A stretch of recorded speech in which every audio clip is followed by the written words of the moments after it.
London Sperm Bank, we help a huge number of families. What makes the London Sperm Bank different is that since we set it up, we have a catalogue of donors, and it means that families are empowered to make the choice themselves. They've got a great array of people to look at.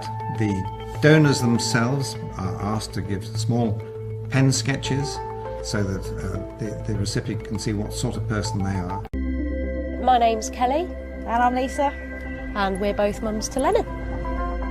We chose to use the London Sperm Bank because we both decided that we wanted to start a family. It was quite important that we were accepted as a couple and not one of us being treated.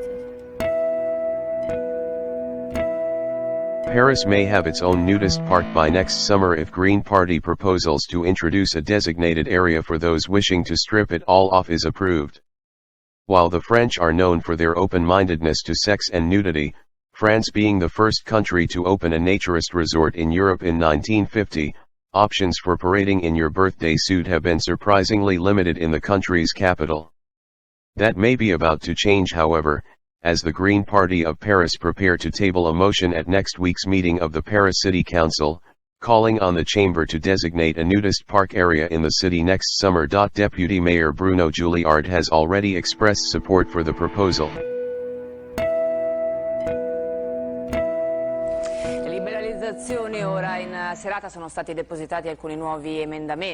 Within weeks, the U.S. Supreme Court is set to decide whether to hear a major transgender rights case for the first time. The dispute involves which bathroom a Virginia high school student can use. The case involves a 17-year-old transgender student named Gavin Grimm.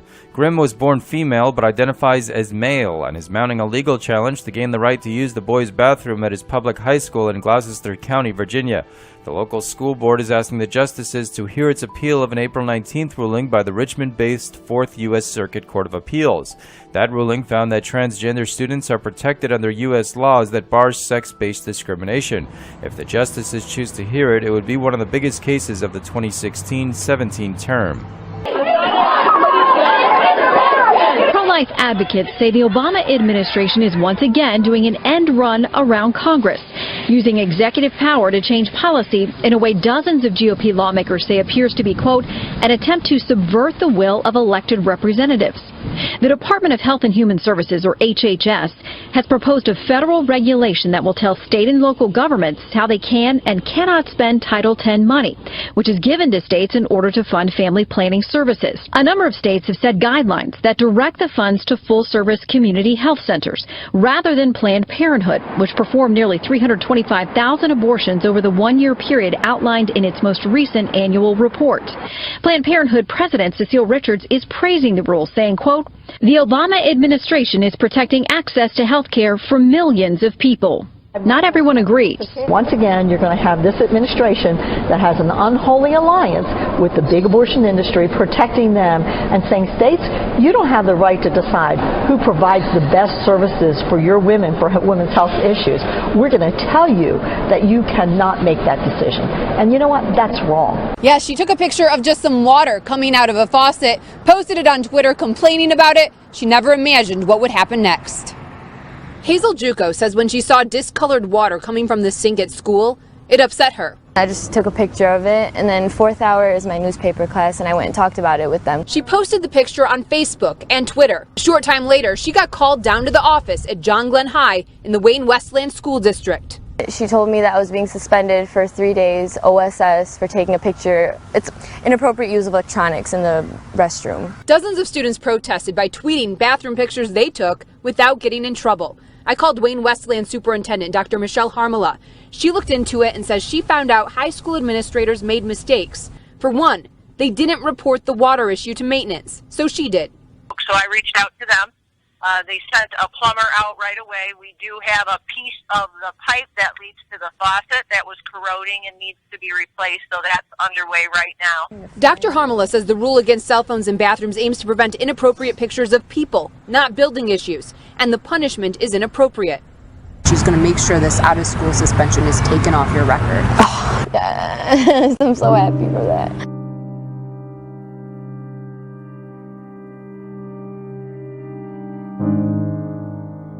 You are important. You make a difference. This matters. Everything you do matters. Look out for one another. Lift each other up. That's what this is about. I had to come support y'all because the same way y'all took a stand and stood with me, I had to come out here and stand with y'all. So I appreciate what y'all did. More and more people taking a stand, or a knee in this case. That includes the entire Indiana Fever basketball team. I'm proud of y'all. I'm proud of y'all. I'm proud of y'all for doing that together, being in that together. That's big. That's big. It's bigger than basketball, right? Bigger than basketball. A lot of people died for that American flag. Store owner Donna DeSalvo is disgusted by the lack of respect and the very real risk. She just reopened her corner market 2 weeks ago after a destructive fire last year. When she saw fire trucks pull up Thursday night around 11:30, she feared the worst. The first fire, the awning caught on fire, and if you saw those sparks, if my awning was back up there again, it could have set my awning on fire again. What really happened, 3 young men torched the American flag that used to hang on this utility pole. Store surveillance video shows the moment a man climbed up on a trash barrel and set the flag on fire. Seconds later, pieces of the burning cloth can be seen raining down. From another camera, video of the trio fleeing the scene. Look at the bottom of your screen. At one point, one of the men looks directly at the camera before he runs away. It's really awful that they would actually target a flag. You can't do that. Crowd gathered today in Richardsville to watch an American symbol retake flight. On September 11th, an American bald eagle was found struggling along the banks of the Green River. After 2 weeks of rehab from the Broadbent Wildlife Sanctuary, Fitzgerald the eagle was released back into the wild. You're seeing the video right there. Wow, very impressive. Right where he was found by Mike and Patrick Thornton is where he returned. Instead of flying, he tried to go hide, crawl up the bank and hide behind a bunch of trees. And we sit there and watched him for a little while and finally figured out something was wrong with him. Had he not been found, he would have either been attacked and eaten by a predator or he would have died from this toxicity. He was that sick. There you go. Emergency UN Security Council meeting on Syria has wrapped up in New York. It was requested by the United States, Britain and France amid the escalating conflict in the city of Aleppo. The gathering saw a heated exchange between the Russian and American envoys. There's been a bitter war of words at a specially convened meeting of the UN Security Council over Syria as diplomatic efforts to broker peace gave way to recriminations. Russia, it was suggested several times, may have committed war crimes, especially over last week's bombing of an aid convoy near Aleppo. Washington accuses Moscow of consistently lying over its support for the Assad regime. When Russia is espousing fiction, we have to call that out. What Russia is sponsoring and doing is not counterterrorism, it is barbarism. Russia denies attacking the aid convoy, blaming rebels or a US drone. Its ambassador said rebel groups were responsible for the collapse of this month's ceasefire and bringing peace was now an impossible task. Vitaly Chokin blamed hundreds of armed groups and the US for failing to rein them in. More than 200,000 people in Aleppo have become prisoners of the terrorist groups Jabhat al-Nusra and others, he said. They're trying to use women and children as human shields. Airstrikes are used only against the militants' positions and with laser-guided bombs. The UN Special Envoy said bunker-busting bombs had been used on civilians in Aleppo. Britain's ambassador also held Moscow responsible for their plight. They are now facing an unprecedented, unrelenting onslaught of cruelty. And it is increasingly clear that it is an onslaught beyond the capabilities of the Syrian Air Force alone. In short, it is difficult to deny that Russia is partnering with the Syrian regime to carry out war crimes. This heated Security Council meeting saw repeated accusations against Russia. For some, the change in tone marks a new phase, throwing out any remaining hope of reaching a peace deal for Syria. China has sent more than 40 warplanes to fly over the Miyako Strait in the West Pacific to test its combat ability and carried out a regular patrol in the Air Defense Identification Zone over the East China Sea. An Air Force spokesperson cited safeguarding state sovereignty and national security and safeguarding peaceful development. The open sea exercise involves H-6K bombers, Su-30 fighters, air tankers, and other types of warplanes.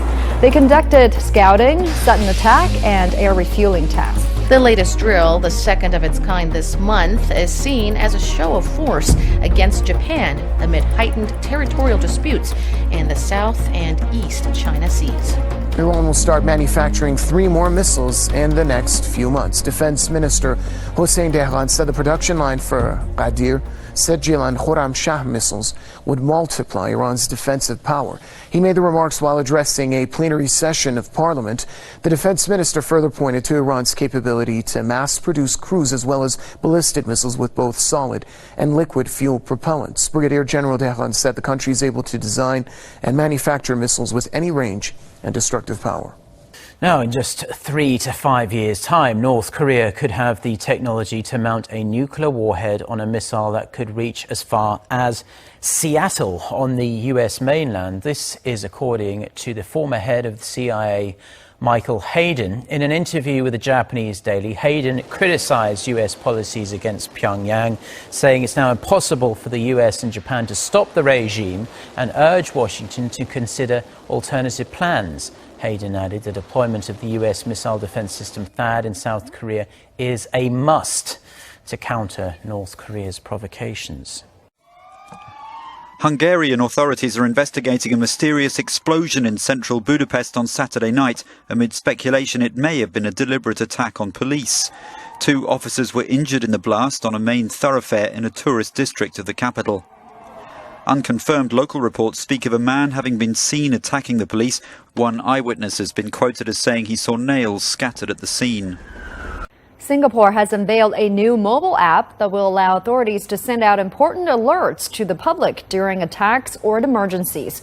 Prime Minister Lee Hsien Loong launched the SG Secure app as part of a national movement preparing the public to deal with incidents like terrorist attacks. The SG Secure movement urges citizens to remain vigilant and be prepared with skills including first aid measures. In the wake of mounting terrorism threats, Singapore has set up emergency response teams and expanded CCTV coverage of buildings. Focus on Sweden now. Why? Well, people there being asked to help migrants assimilate into society. Good idea or not? You decide. One charity there has released a video calling on citizens to accept the fact that Sweden has changed irreversibly. Det finns ingen väg tillbaka. Sverige blir aldrig som det varit. Europa är i förändring och Sverige behövs som en trygg plats för människor på flykt. Det är dags att inse att nya svenskar kommer att ta plats. Det är inte bara nya svenskar som ska integreras. Något nytt. Det nya landet. Jordanian Christian writer Nahat Hatta has been shot dead outside the courthouse where he was standing trial on charges of contempt of religion. He'd been arrested for sharing a caricature on social media, considered offensive by many conservative Muslim Jordanians. Intended to ridicule ISIL fighters' vision of paradise, it shows a jihadist treating God as a servant. Hatta, who'd apologized and said he didn't mean to cause offense, was shot 3 times as he prepared to enter court in Amman. Hit in the head, he died later in hospital. For those close to him, feelings are running high. The Jordanian people must unite to fight against the unjust forces that accuse others of being apostates. The government must take a stern stance towards these dark forces. There have been enough crimes committed against our nation in Yemen, Syria and Iraq. Is that not enough? Jordan can't handle this. Jordan's suffering from the infiltration of these people who are spreading among us. The disputed leader of the Nigerian Islamist group Boko Haram has resurfaced in a new video after the army claimed he'd been fatally wounded in an airstrike. In the film, Abubakar Shekau mocks the army for claiming he'd been killed and says he's happy and in good health. The video is dated September the 25th, but it's not clear when it was recorded. Shekau led a breakaway faction after the main group of Boko Haram declared allegiance to ISIL. Though the heavy rains that recently hit the Midwest have ended, heavy flooding continues to plague the region. Severe storms killed at least 2 people in Wisconsin and closed Interstate 94 in Minneapolis-St. Paul, Minnesota this week. That rainfall is now rushing south, down the Cedar River towards Cedar Rapids and other cities in northeast Iowa.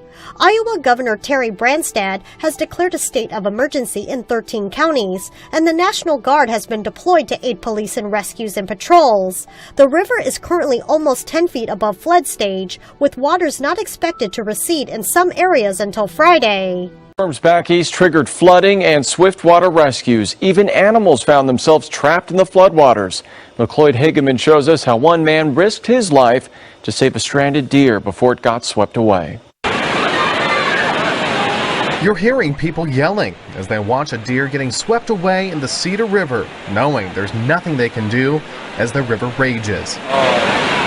Moments later, the deer gets stuck here at the 4th Street Bridge, causing quite the spectacle. My daughter called 911, and then another lady just called the police department. And then the police department said that they couldn't do anything. They don't think they could do anything. She's going to have to just try to swim to shore. Knowing the deer would eventually get exhausted and die, these men act fast. Deer was in the water stuck, baby deer with noticeable wounds, so we just wanted to get the deer out of the water to safety. Jamad Salas held as this Evansdale man jumped in the water with his life jacket on, strapped in the deer, and then they pulled it to safety, all while keeping a sense of humor. Hey, don't forget about me. It feels good, man, to see the city coming together in the midst of something like this, man, to come together. Not knowing what to do with the deer, the 3 men decided to keep hold of it, drive it out of town, and then let it free. You gonna ride in the back with us? So to see Waterloo coming together, it's a beautiful thing.